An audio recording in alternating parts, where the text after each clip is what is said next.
Coming up, one more person has been confirmed dead from the deadly crush in Itaewon.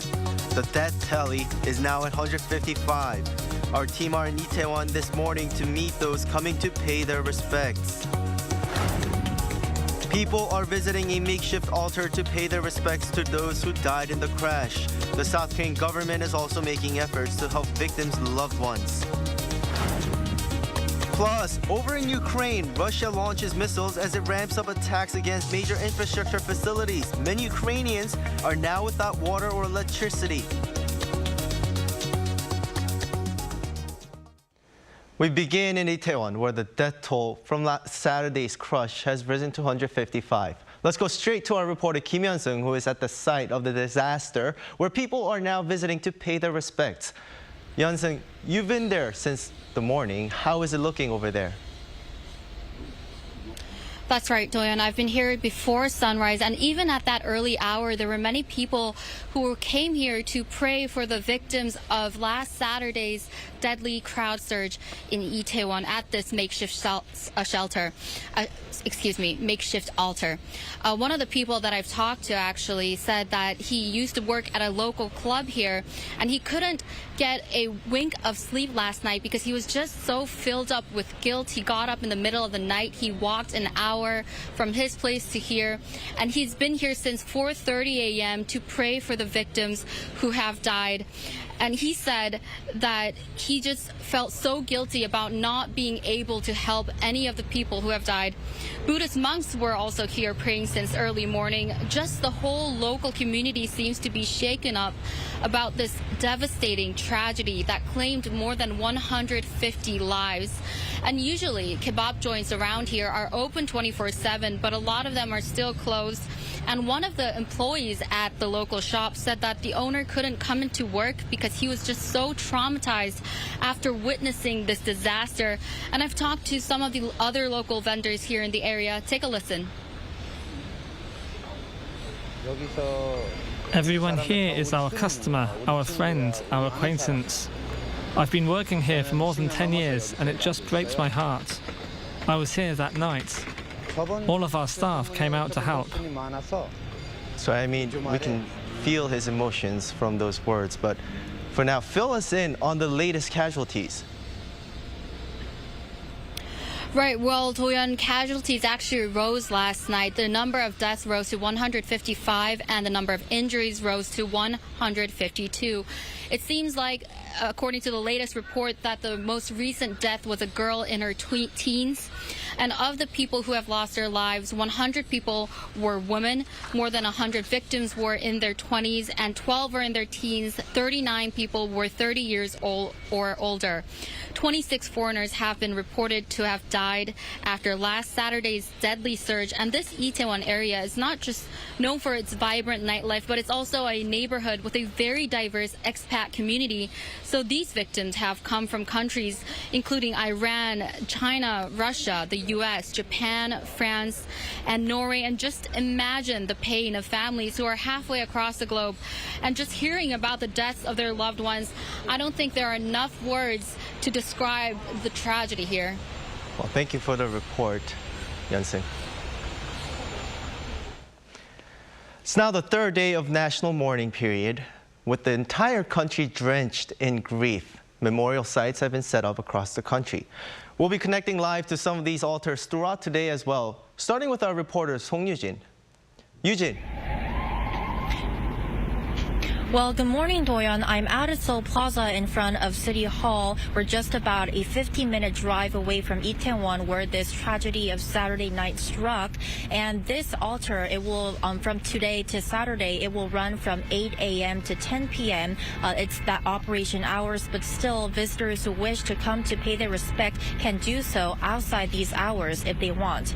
Now this altar, it officially opened to the public at around 10 a.m. yesterday. And as of Monday 5 p.m., 4,038 visitors have come here to pay their respect to the late victims, while there were over 5,000 visitors to other memorial sites set up in 25 autonomous districts of Seoul.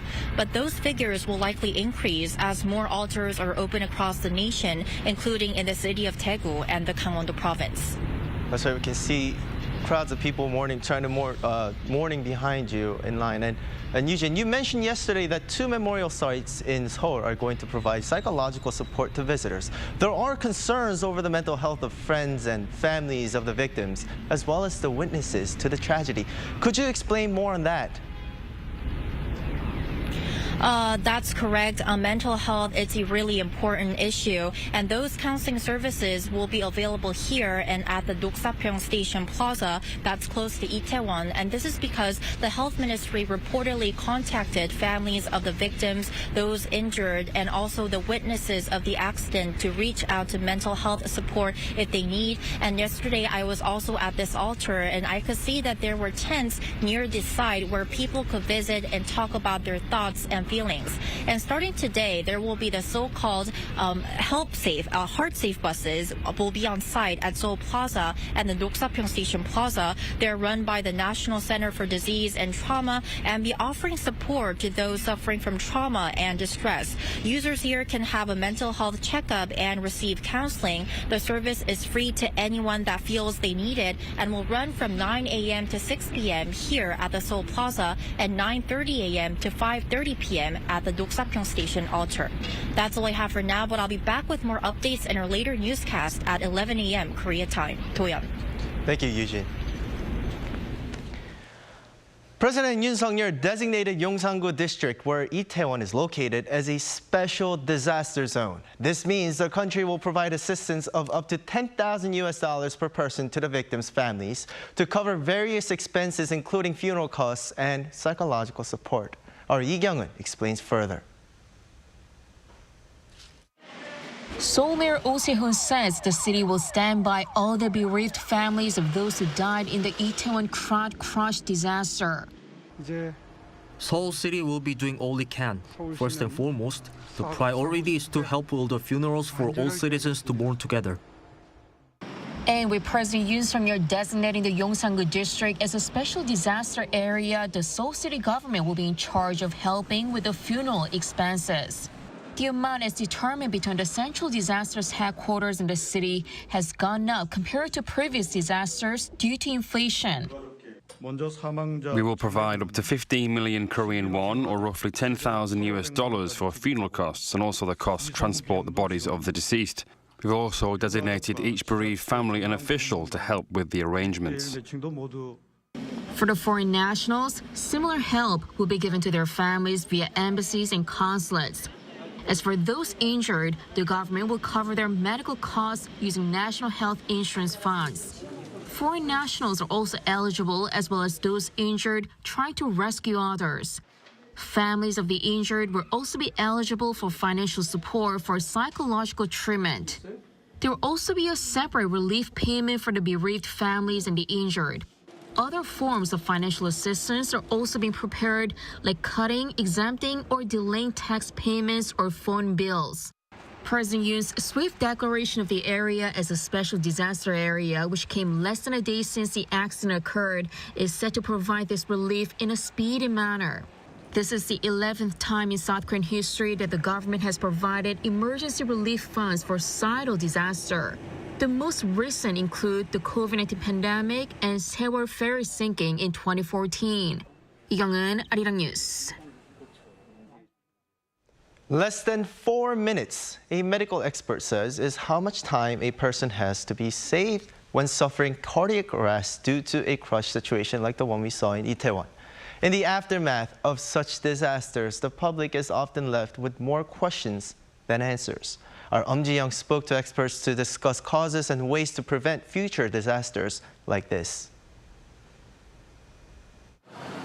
The tragic crowd crush occurred as tens of thousands of people flooded into the Itaewon neighborhood in central Seoul to celebrate Halloween.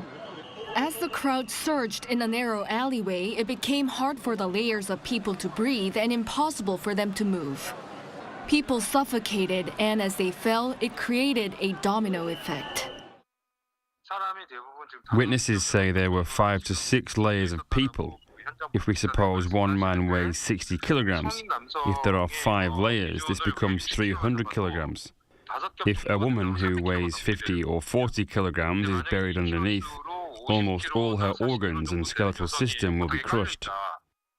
Another expert says, compared to a general cardiac arrest, the golden time, the critical time period where death can be prevented following an injury, could be shorter in this kind of traumatic suffocation, less than 4 minutes.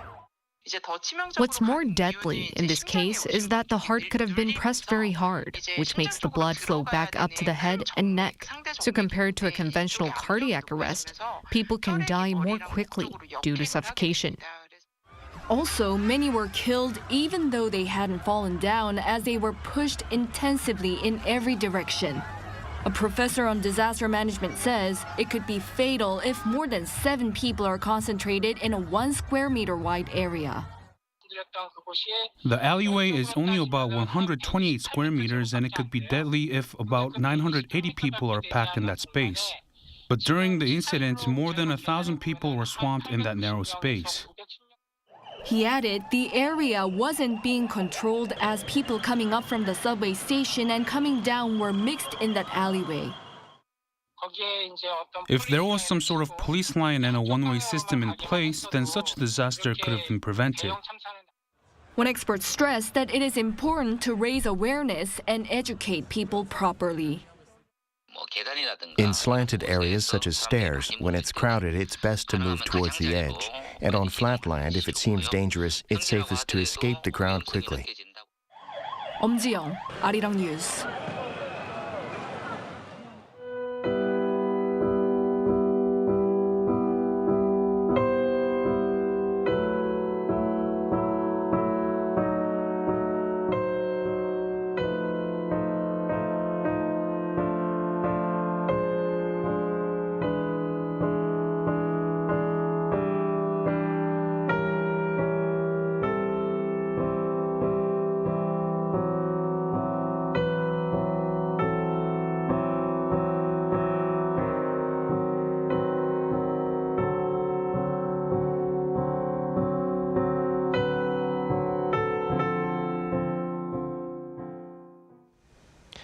Now, the U.S. State Department spokesperson Ned Price said that there has been no change to the U.S. policy, which remains as the complete denuclearization of the Korean Peninsula. Price was asked at a news briefing in Washington on Monday about comments made last week by Bonnie Jenkins, a U.S. nuclear policy official, who said that the U.S. would be willing to engage in arms control talks with North Korea.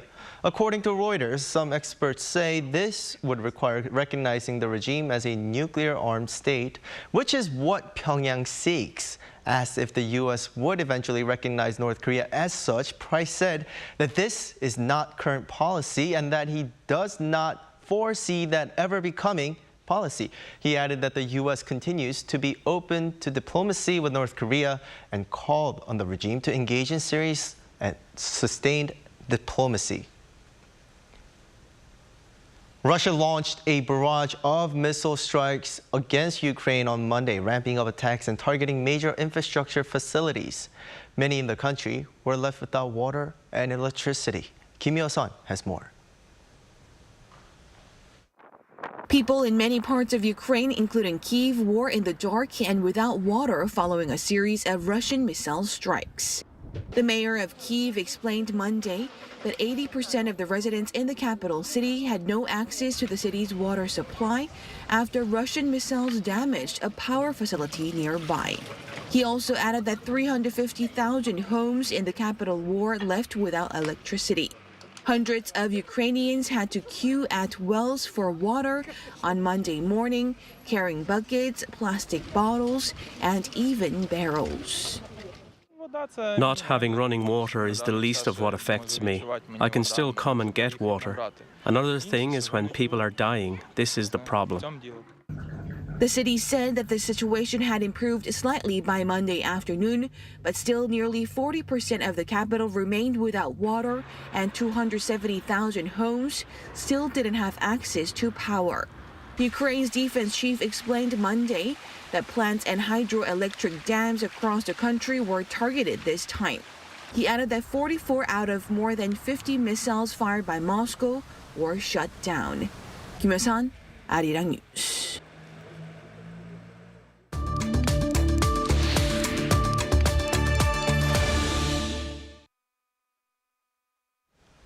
The number of newly confirmed COVID-19 cases in South Korea has been on an upward trend, with Monday's tally the highest for a Monday in 6 weeks. One aspect that is worrying for authorities is that while cases are on the rise, they are not due to new variants of concern, the so-called BQ.1 and BQ.1.1 strains. These new variants were found in less than 1% of samples looked at. To dig deeper into the situation, we have Professor Howard Lee from the Department of Molecular Medicine and Biopharmaceutical Sciences at Seoul National University. Always good to see you, Professor. Thank you for having me back. Good morning. South Korea saw its COVID-19 cases rise, as I said, in recent weeks. However, it doesn't seem to be because of newly discovered variants, which seem to be more transmissible. Do you think cases will rise even faster once these new variants spread around the country? The BA.5 is still the major variant in South Korea, comprising more than 90% of all the variants. The new variants, such as BQ.1 and BQ.1.1, as you said earlier, account for only 1% at this moment. These variants are also a child variant of BA.5, although they are known to be more immune-evading. I don't have a crystal ball in front of me right now, so it is hard to predict exactly what we'll see in coming months. That said, however, if we look at the recent COVID-19 statistics in the UK, US, and Germany as well, where the BQ.1 variant makes up 20%, 14%, and 5% respectively, there has been no dramatic increase in COVID-19 cases with the new variants spreading out. If those observations in other countries are anything that we can go by, I don't think there will be a skyrocketing increase in South Korea soon, even though the new variants are spreading around the country.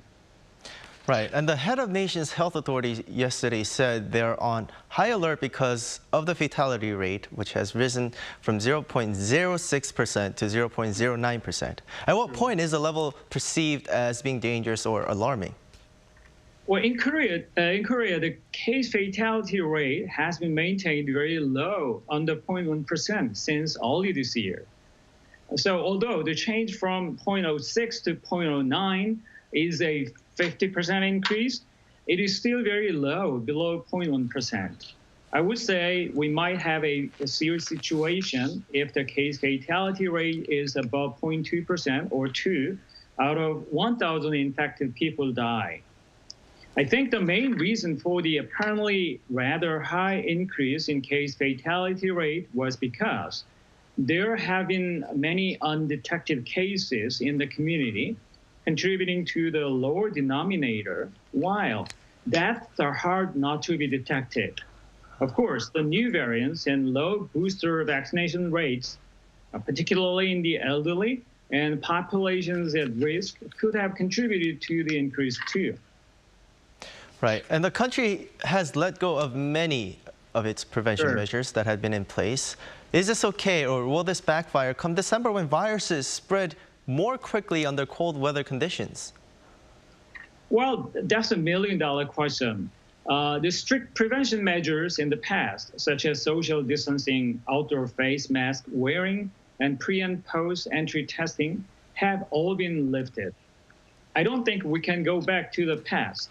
People are tired and they won't cooperate with the government as much as they used to.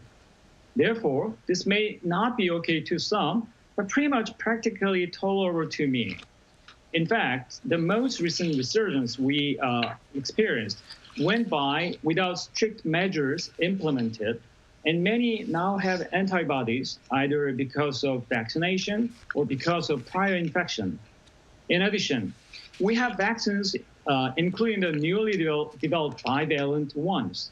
Vaccines are still useful to prevent infected patients from becoming seriously ill or even dying. Putting everything together, I think this winter is more likely to be different from the ones we had a year ago or before.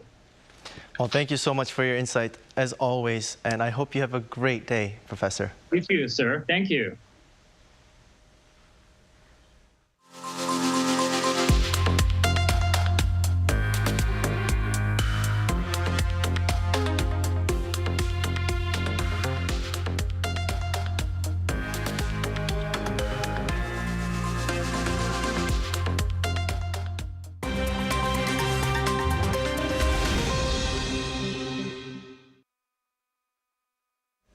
For a look at the news from around the world, we now turn to our Matthew Ashley standing by at the Arirang newsroom. Good morning.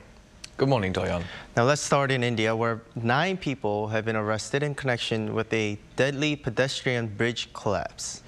Well, that is right. Those arrested are affiliated with clock and electronics manufacturer Oreva, the company contracted to maintain the 230-meter-long suspension bridge. Now, the arrests made on Monday come as part of an investigation into whether safety inspections were conducted properly before the reopening of the renovated bridge last week. Officials say the company failed to inform relevant authorities of the crossing's reopening and that no safety certificate was issued to show it was fit for public use. Now, those detained include managerial staff, ticketing clerks, and 3 security guards, and more arrests are expected. The bridge collapsed on Sunday evening local time in Gujarat State's Morbi city, plunging hundreds of people into the Machu River below. 141 have been confirmed dead so far, and many others are still unaccounted for. Over in Iran, more than 1,000 people in the capital Tehran are set to face public trials over unrest during recent protests. Local media reported on Monday that the public trials are slated to begin next week. This comes after nearly 7 weeks of nationwide protests sparked by the death of 22-year-old Mahsa Amini in police custody.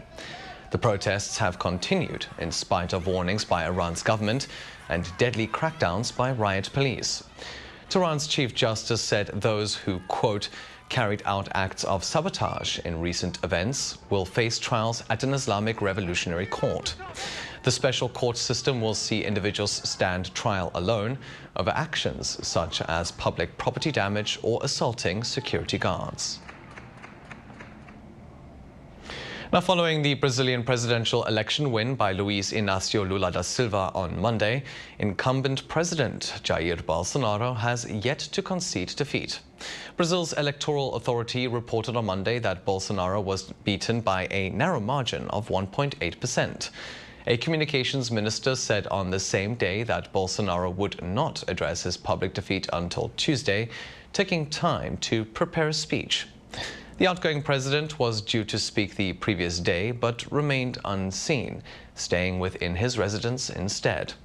The defeat left many of Bolsonaro's supporters distraught, and groups of truckers have since blocked major roads in 16 states.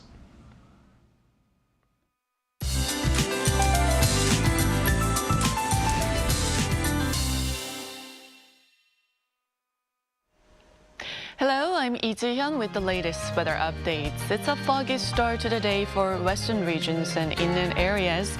And due to stagnant airflow, smog will move into the country, boosting dust levels in many western parts of the country. But it's a mild start to November. Morning temperatures are kicking off similar to the same time yesterday, hovering way above the seasonal norms. But highs will not go up as high as Monday. Until skies clear in the afternoon, there could be drizzle in central regions, but down south we'll have sunnier skies throughout the day. Highs will be similar to yesterday with wide gaps in readings, and Seoul will be going up to 18 degrees Celsius, Daegu, Gwangju at 21 degrees. Then it will gradually get colder as we head towards the end of the week. Sharp winds will blow in from Thursday afternoon, dragging the morning temperatures to just 1 degree on Friday and Saturday morning. With that, here's a look at the weather conditions around the globe.